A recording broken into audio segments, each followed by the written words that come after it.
Hello everyone, how's it going? So the free week for Marathon is officially over, and this is essentially make it or break it to see whether that translated to sales. Now when the free week started, it was during the start of Season 2, and it didn't go well. Basically, there were mass server issues, and it was very confusing why those issues happened, considering they only break around 40,000 players on Steam. People said it was a DDoS attack, but Bungie never said whether that was true or not. They said it was actually from their end, so we don't know the entire story. Regardless, it was a really bad look from a company that's been hosting a live service game for over 10 plus years for it to be either their problem or someone else's problem, because it doesn't look good either way. Regardless, the free week came and gone, and they did see a rise in player count. I'll get to the numbers later, because apparently if I show it at the beginning, I'm a grifter. But it did give some positive drive to the game, but there was still an uphill battle because Bungie was ending support for Destiny 2. Recently, the Monument of Triumph released. This is the final update for Destiny 2. They have no plans for Destiny 3. Basically, the IP is now DOA. It really sucks that this is the end of Destiny as far as we know, because reports came out, this hasn't been confirmed, and I doubt they'll ever confirm it, that Sony doesn't want to invest into a Destiny 3 because live services are essentially dead right now. We saw that Epic Games are laying off people on top of all the other live services that they canceled. The Marvel Spider-Man one, the God of War one, Concord being one of the biggest failures in gaming history, with the game shutting down after 2 weeks. Their upcoming live service Fair Games, apparently it's not even fun, where the testers playing the game are not even enjoying it. So there's a lot of just stuff going on, not to mention that Bungie also almost faced insolvency. A lot of people forgot this, but this came out 2 years ago, where they, if it wasn't for Sony, they would basically be gone. So yeah, a lot of things are riding on Marathon at this point, and unfortunately it may seem they bet on the wrong horse, because Destiny 2 has been frequently been on the top of the Steam sales charts. Right now it dropped down to 4, but it's been number 1 hit and miss. In fact, let's refresh this and see where it is right now. It's still on number 4, and they also saw a surge of players, with over 130,000 players playing the game. This is not only because there's a huge protest right now going on to show Sony, hey, Destiny's still alive and kicking, despite the fact that it was still doing better than Marathon. Let's just call it for what it is.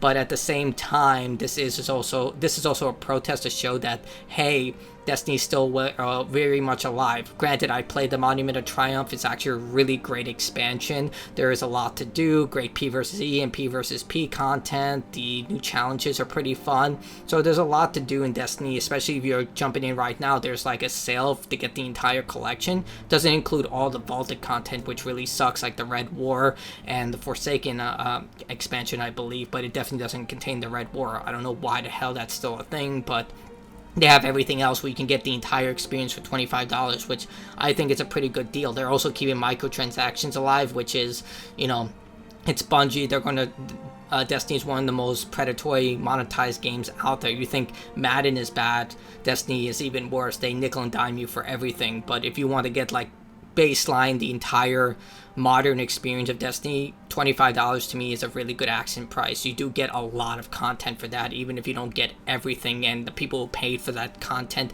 deserve to get that content back that they paid for, like the Forsaken expansion. But right now, this is where it is right now. A lot of people do want a Destiny 3. There is a teaser in this. I know I'm going off on a bit of tangent, but it does circle around. I do this a lot, but this is Marathon right now. This is after the free week. This is after the major promotions. This is after all the marketing. They freaking had a giant ad for this on the State of Play.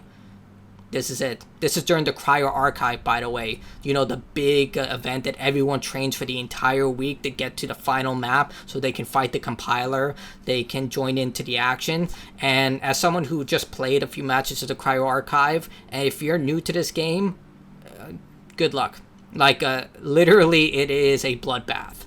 If you are unfamiliar with the mechanics, you're just going to die. There are a lot of people already rocking gold tier loot. For those who don't know, that's the highest level of loot.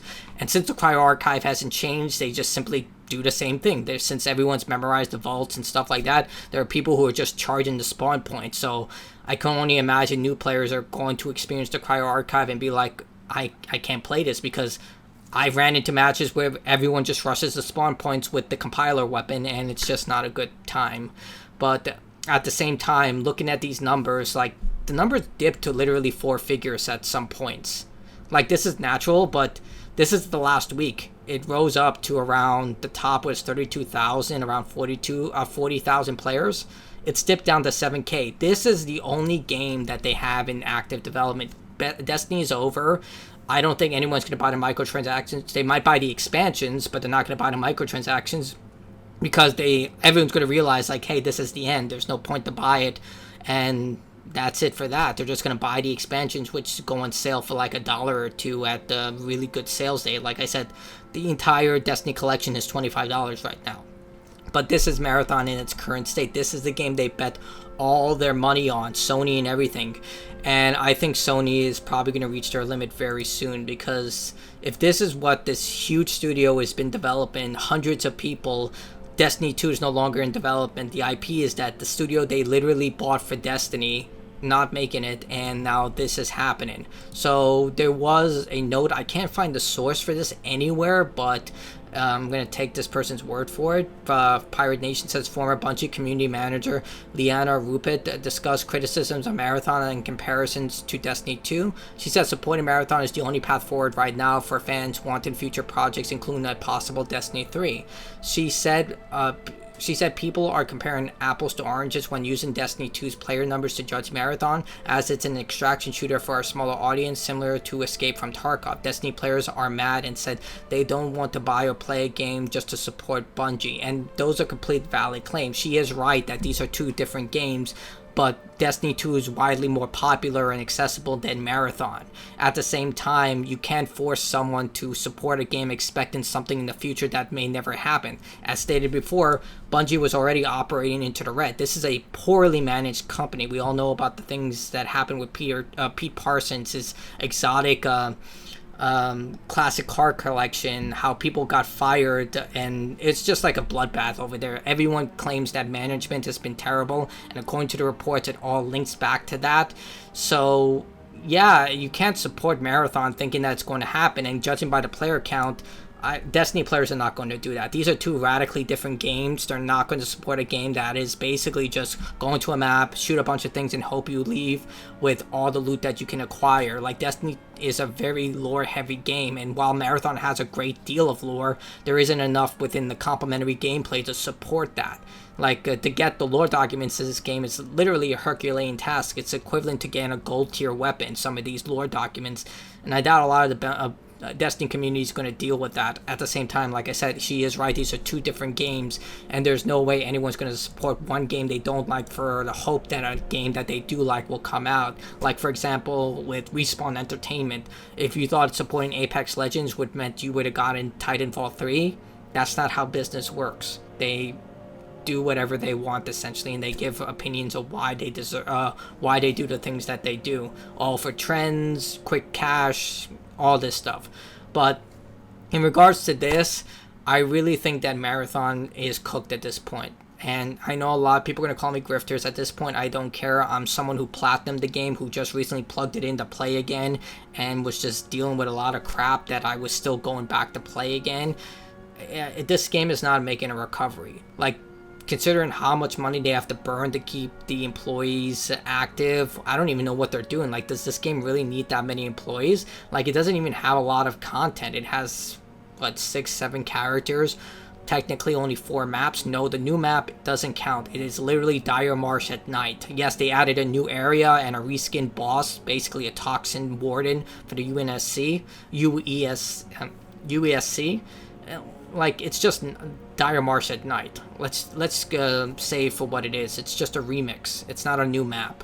But yeah, I really think that at this point, I think Bungie knows that they're cooked. They're just waiting for the ship to sink.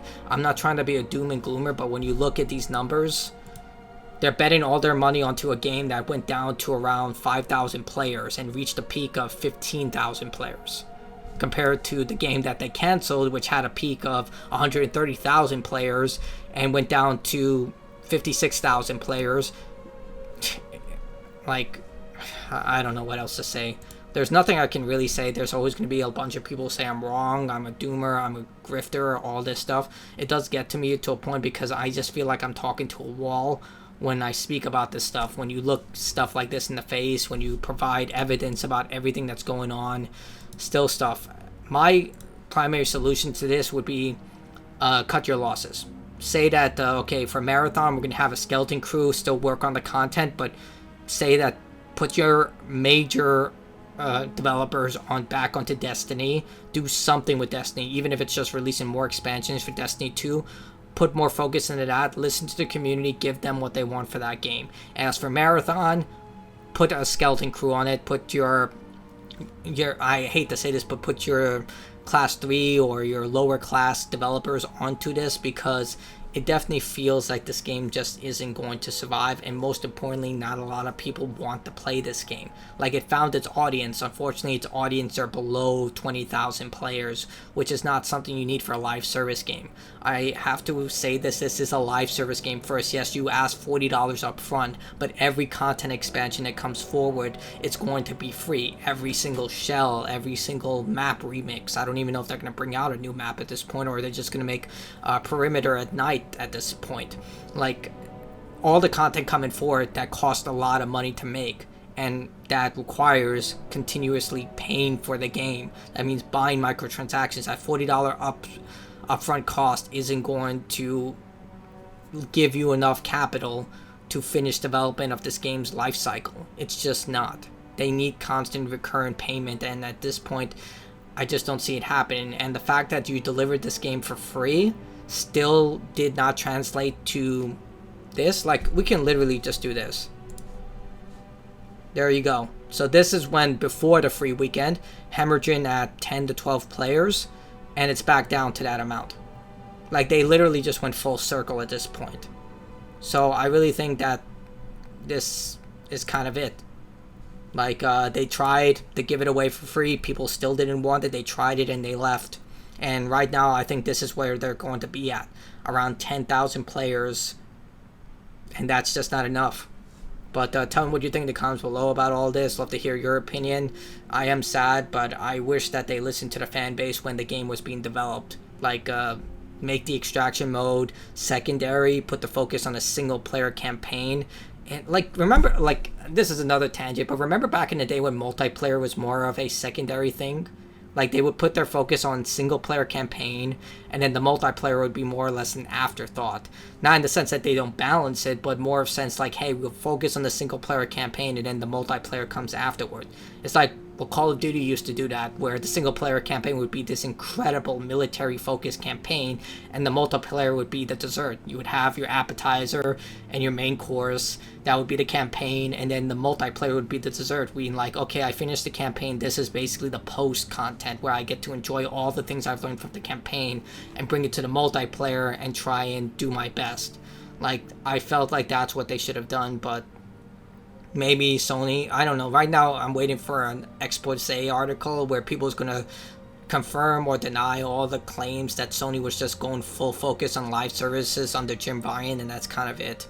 But tell me what you think in the comments below. It does seem very bleak, but, you know, maybe they might pull it around. That's false hope for me, but, you know, weirder things have happened in the gaming industry. But that's it from me. Goodbye. Have a good day.